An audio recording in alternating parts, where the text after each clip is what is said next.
Nah, jadi jelas di situ bahwa standar moral itu udah level atau tingkat suara hati kedua ini ya memerlukan suatu kebijaksanaan. Maka secara bijaksana O'Connell menyebut suara hati pada tingkat ini sebagai realitas yang goyah. Suatu realitas yang memerlukan penerangan dan nasihat orang lain untuk membantu membetulkan asumsi yang salah dan segala penalaran yang bisa salah. Nah, maka Kapatipa itu harus memberikan sesuatu yang benar kepada pengurus dan anggotanya. Pengurus itu harus bersikap benar. Hari Minggu ke gereja. Jangan pengurus Kapatipa hari Minggu tidak ke gereja. Tuh lihat tuh abang kita pengurus Kapatipa. Masa dia, ya kan, tidak ke gereja. Warkop dia. 8 jam ke warkop. Kita ke gereja, dia ke warkop. Ya kan? Udah itu negur. Tidak ke gereja gede. Wow. Jangan ikut abang nih, wah begini, ya kan? Wah, tidak bisa, ya kan? Jadi dulu tuh ada senior tuh, dia wah jangan ikut abang deh, kuliah lama-lama, ya kan? Abang nih begini, dia pandai dia menjelaskan, tetapi itu kan contoh yang buruk, supaya orang tidak mengikuti yang buruk, ya. Tetapi itu bukan contoh yang harusnya kan menjadi contoh yang baik. Pohon yang baik menghasilkan buah yang baik. Nah ya, karena adanya berbagai variasi alasan, suara hati tingkat kedua bisa salah, kabur, hingga menyebabkan adanya penilaian yang salah pula. Nah ini hati-hati. Suara hati tingkat pertama, suara hati tingkat kedua. Inilah yang menyebabkan kita tersesat. Tidak apa-apa bah kita melakukan hubungan seks, nanti kalau kau hamil, aku jadi suamimu. Wah, inilah mulai rayuan maut, rayuan iblis. Aku tanggung jawab bah, tenang jawab. Bapak aku kaya di kampung, ya kan? Sawit aku berapa puluh hektar. Wow. Ya kan? Nggak tamat SD pun nggak apa-apa, katanya kan. Itu kan rayuan maut. Habis mahasiswinya atau pacarnya dirayu-rayu. Jangan mau dengar, itu meramput ya. Hoak. Setelah nanti bunting, dah mulai dah. WA nggak dibalas, SMS nggak ada. Dah mulai cerita, mana dia tuh. Waktu aku berhubungan badan dengan dia udah tak perawan. Wah, mulailah dia cari-cari asumsi-asumsi pembenaran. Memang dia itu, wah, gini gitulah diceritakan pacarnya. Supaya apa? Supaya pacarnya juga cerita ke sana ke sini. Oh, enggak. Dia hanya nyicip sikit ya, sekali ya, Pak. Enggak ada urusan. Kalau udah manusia itu, itulah namanya. Ya kan, hawa nafsu manusia, dunia. Nah, tenang dong, ada satu kawannya dia di warkop. Ini kasih pil ini biar dia gugur, ya kan gitu. Ini situasi itu dihadapi dan pasti dihadapi dan nyata dihadapi oleh para pengurus Kapatipa dan anggota Kapatipa, baik di internal Kapatipa ataupun ya di luar internal Kapatipa. Ya kita kan bukan hanya membantu orang-orang Katolik saja, tetapi yang orang-orang non Katolik juga, karena dia manusia. Nah, makanya tidak ada namanya pelanggaran moral itu lalu menjadi pembenaran, ya kan? Supaya orang masuk Katolik lalu dihamili, itu tidak ada. Orang Katolik itu standar moralnya itu harus benar. Masa lalu, ya kan? Untuk supaya banyak orang Katolik lalu ada program penghamilan atau program dihamili, tidak ada begitu. Ya. Pohon yang buruk tidak bisa menghasilkan buah yang baik. Ya. Jadi apapun yang kita lakukan, standar moral kita tuh tinggi. Mau dunia katakan standar moral kita tuh kuno, wah kuno. Zaman gini masih perawan, masih perjaka, basi lu katanya. Jadi kawan-kawan, saudara-saudari yang terkasih, inilah kita menjadi orang Katolik. Ya. Menjadi standar moral itu memang harus berdasarkan moral iman Kristiani yang jelas dan nyata. Nah, karena adanya berbagai variasi alasan, suara hati tingkat kedua bisa salah kabur hingga menyebabkan adanya penilaian yang salah pula. Dalam membantu pembentukan suara hati ini, gereja sebagai komunitas yang dijiwai Roh Kudus menunjukkan sumber-sumber bimbingan dan kebenaran yang fundamental. Nah, ini gunanya. Kapal Tipa itu membimbing, mendampingi selama dia menjadi mahasiswa Fakultas Teknik Untan. Bang, nggak ikut kegiatan Kapal Tipa ke Jiarah? Ah, malas deh, abang kan udah senior, ya nggak bisa. Semua terikat. Ya, karena Kapal Tipa itu membimbing. Itu tadi, karena apa? Dijiwai Roh Kudus. Menunjukkan sumber-sumber bimbingan dan kebenaran yang fundamental. Dasar. Kokoh. Di atas batu karang ini akan kudirikan gerejaku, dan kuasa maut tidak akan mengalahkannya. Apa yang kau ikat di dunia akan terikat di surga. Apa yang kau ikat di dunia akan terikat di surga. Apa yang kau lepaskan di dunia akan terlepas di surga. Begitu juga Kapal Tipa. Catholic Family of Technical Faculty itu adalah gereja, ya kan? Gereja orang-orang muda, para mahasiswa Fakultas Teknik untuk membimbing, mendampingi. Jadi kalau pengurus Kapal Tipa cuek-cuek, ngikut penyuluhan tidak mau, basi dah bang katanya. Kalikan 0. Nah ini ya untuk membangun. Ya, angkatan 2022-nya mana? Ya kan? Angkatan 2022-nya. Saya tidak yakin lah. Ujian bang, ujian terus. Masa selama 2 minggu, 3 minggu ujian terus? Oh, susah bang, ya susah. Ya kalau mau jadi mahasiswa Katolik Fakultas Teknik, ya harus jadi anggota Kapal Tipa. Jangan bersembunyi. Masa kaki Dian ya tidak dinampakkan? Masa ya terang ya masukkan ke dalam gantang? Pura-pura. Kok Katolik ya? Ya tergantung lah bang. Jadi nanti pengurus Kapal Tipa tuh harus bergerilya. Cari di semua jurusan. Berapa yang Katoliknya? Jangan menjadi kebiasaan. Nanti untuk angkatan 2023 baru belaga. Abang ini, lu aktif gini-gini. Padahal di angkatan 2022-nya enggak aktif. 2021-nya enggak mau aktif. Covid bahkan. Jadi enggak ada masalah kendala-kendala itu. Nah ini kita lihat kan. Sekarang tinggal 16 orang terlempar. Apa? Ya kan balik. Ya kan. Sebenarnya enggak ada masalah kan. Google Meet. Ya. Semua punya pulsa pasti. 16 ekor orang. Jadi dengan saya ya jumlahnya. Nah, dalam melakukan pembentukan suara hati ini, gereja sebagai komunitas yang dijiwai Roh Kudus menunjukkan sumber-sumber bimbingan dan kebenaran yang fundamental. Meskipun demikian, justru pada suara hati tingkat inilah masalah-masalah yang sedang berkembang menimpa kepekaan evaluatif kaum muda akan kebenaran atau kesalahan. Berbagai masalah hidup bisa mengacaukan kepekaan moral yang sedang berkembang dalam diri kaum muda dan mendorong mereka untuk mengambil keputusan moral berdasarkan kebutuhan-kebutuhan perkembangan daripada berdasarkan kepekaan yang jelas tentang apa yang benar secara moral. Jadi itu ya harus dipahami sebagai suatu kebenaran ya yang harus kita ikuti. Nah,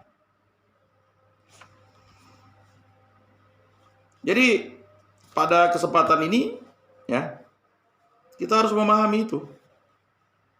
Berikutnya adalah suara hati ketiga atau level ketiga. Bagaimanapun juga pada suara hati ketiga inilah saya menemukan suara hati sebagai pengarah yang tidak dapat salah. Nah, itu. Jadi ada suara level hati 1 tuh kan itu dasar, tapi yang kedua itu bimbang. Jadi kalau kita masih bimbang dan ragu, berarti kita masih dalam suara hati kedua. Ikut enggak ya Google Meet ini ya kan gitu. Ikut Google Meet pun hanya dengar suara begini-begini. Padahal Google Meet ini membantu kita mau aktivitas kita apa kan? Silakan. Bagaimanapun juga pada suara hati ketiga inilah saya menemukan suara hati sebagai pengarah yang tidak dapat salah. Suara hati ketiga tidak begitu saja bisa dilanggar. Nah, itu. Pada tingkat inilah saya mengikatkan diri pada apa yang secara jujur dan murni saya pahami, sebagai ikatan diri pada apa yang secara jujur dan murni saya pahami, sebagai ajaran benar dalam bertindak. Sebagai akibatnya saya berani mengatakan, saya harus melaksanakan hal ini karena saya percaya bahwa ini benar. Saya harus mengikuti Google Meet. walaupun penuh kendala, terlempar atau bagaimana. Walaupun jadwalnya agak molor karena menunggu tadi kan. Tetapi kita punya standar moral, kita harus ikut. Konsekuensinya ada kemungkinan saya melakukan sesuatu yang secara aktual salah, tetapi tidak merasa berdosa. Nah itu tadi saya katakan. Ya kan? Kalau kita punya suara hati level 3 nih kan, oh saya harus ikut. Saya merasa berdosa kalau tidak ikut kegiatan Kapatipa. Walaupun kegiatan Kapatipa itu seakan-akan tidak bermakna, bermanfaat. Tetapi manfaat dan maknanya akan terjadi pada waktu dan kesempatan yang lain. Mengapa? Karena membentuk proses manusia itu menjadi pribadi yang sempurna itu, karena manusia sudah sempurna. Ya, makhluk yang sempurna manusia itu, secitra dengan Allah. Tetapi dalam hal kekuasaannya, ya dia adalah makhluk ciptaan. Paham ya? Ya paham. Jadi seperti itu. Nah, penalaran saya, ya. Jadi jelas di situ. Ya. Sebagai akibat saya berani mengatakan saya harus melaksanakan hal ini karena saya percaya bahwa ini benar. Ya. Konsekuensinya ada kemungkinan saya melakukan sesuatu yang secara aktual salah tetapi tidak merasa berdosa. Penalaran saya berdasarkan suara hati tingkat 2 menjadi mungkin salah. Tetapi bila suara hati pada tingkat 3 mengatakan dan menilai bahwa perbuatan saya benar secara moral, maka dalam realitas konkret situasi tersebut saya harus mentaati suara hati saya. Jadi jelas. Saya harus mempertahankan keperjakaan. Nah itu, saya akan mempersembahkan itu kepada Tuhan dalam sakramen perkawinan.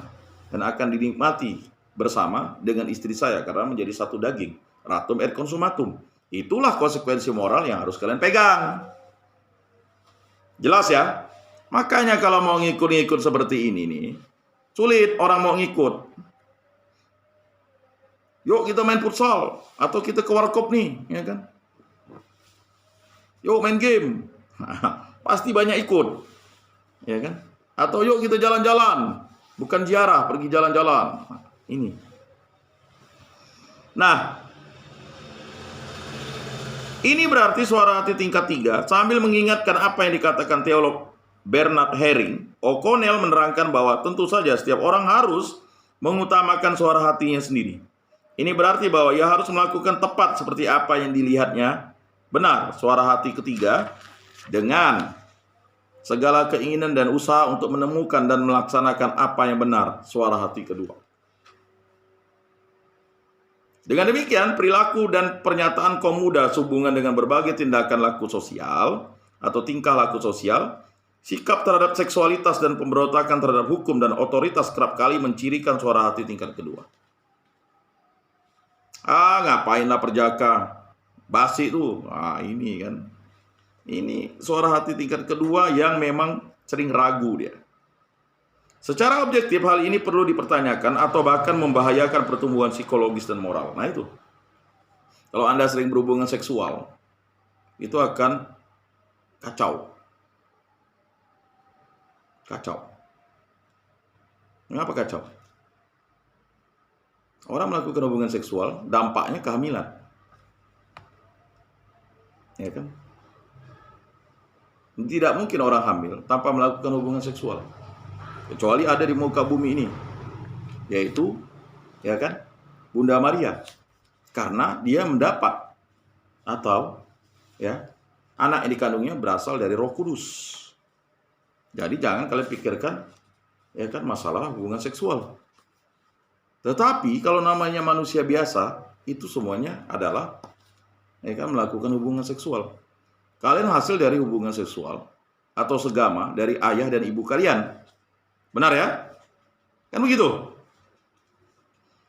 Jadi konsekuensi loginya itu harus ada yang namanya ya. Secara objektif hal ini perlu dipertanyakan atau bahkan membahayakan pertumbuhan psikologis dan moral. Tetapi dipandang dari segi evaluatif, penerimaan kaum muda terhadap penalaran dan mempercayai secara jujur apa yang dilakukan sebenarnya bisa diterima secara moral. Pembentukan suara hati kaum muda terhadap 3 lingkup penting yang masih perlu didiskusikan. Nah, makanya kita diskusikan terus-menerus. disaringkan. Pertama, kita perlu menguji apa yang kita maksud dengan suara hati yang matang. Kedua, kita perlu menyelidiki berbagai masalah perkembangan yang dihadapi oleh remaja tingkat SMA maupun perguruan tinggi yang mempengaruhi pembentukan suara hati. Ketiga, kita perlu memperoleh beberapa sarana reflektif yang bisa membantu refleksi diri remaja di tengah hidupnya dan sebagai akibatnya mereka memperoleh kesempatan untuk memperdalam pertumbuhan moral. Nah itu. Jadi kalian sebagai pengurus Kapatipa, anggota Kapatipa, bukan kalian hanya dibina oleh Kapatipa, kalian membimbing orang-orang muda di tingkat SMA maupun level perguruan tinggi nantinya. Bukan nantinya, sekarang sudah. Jadi sepertinya kita ya akan berpacu, bukan berpacu dalam melodi, tapi berpacu dalam waktu. Tidak ada waktu, oh saya belum layak nih, belum pantas untuk membimbing, mendampingi kawan-kawan atau membimbing adik-adik. Tidak bisa. Kalian itu adalah pembimbing, pendamping. Kalian buat bakso tujuannya apa? Pasti kalian akan ada seminar atau ada lokakarya bersama dengan Mudika. Mudika kan levelnya SMA. Ini adik-adik bahayanya kalau kita misalnya menggunakan narkoba, atau bahayanya kalau kita misalnya prisek, atau kita bahayanya kalau kita tidak ke gereja, bahayanya apa. Nah itu kan kita memberikan bimbingan terus. Begitu juga dengan pengurus Kapatipa. Hati-hati pengurus Kapatipa yang tidak memberikan bimbingan. Jangan jadi pengurus Kapatipa lah. Kalau hanya diam dan mundur adalah pengkhianatan bagi gereja dan negara. Hanya mejeng namanya di situ, ya kan? 2 periode kepengurusan, diam ya. Nggak buat apa-apa. Siapa yang masukkan saya katanya? Oh, nggak bisa begitu. Ini pengurus Kapatipa saya rasa ini banyak nggak ikut. Kalau banyak nggak ikut, suara hatinya ya susah untuk dibentuk, tumpul. Apalagi kalian adalah pembimbing orang muda. Baik, ya, kalau ada pertanyaan silakan. Ya kan? Ada pertanyaan?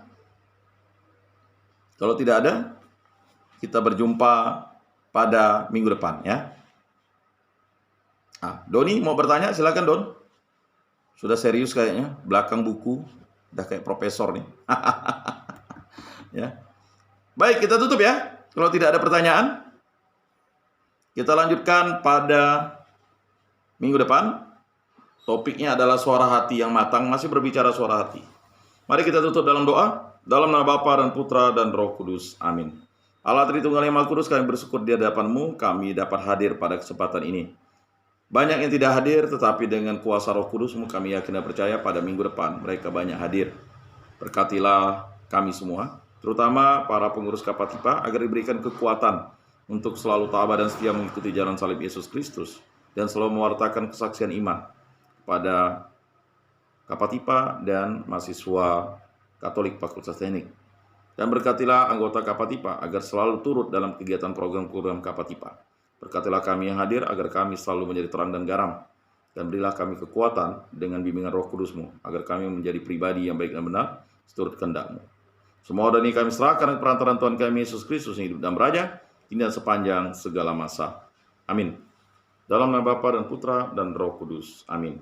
Salam, salam kasih damai dan sejahtera. Tuhan memberkati, menyertai dan melindungi. Salpi, 100% teknik, 100% Katolik, 100% Indonesia. Mau foto silakan.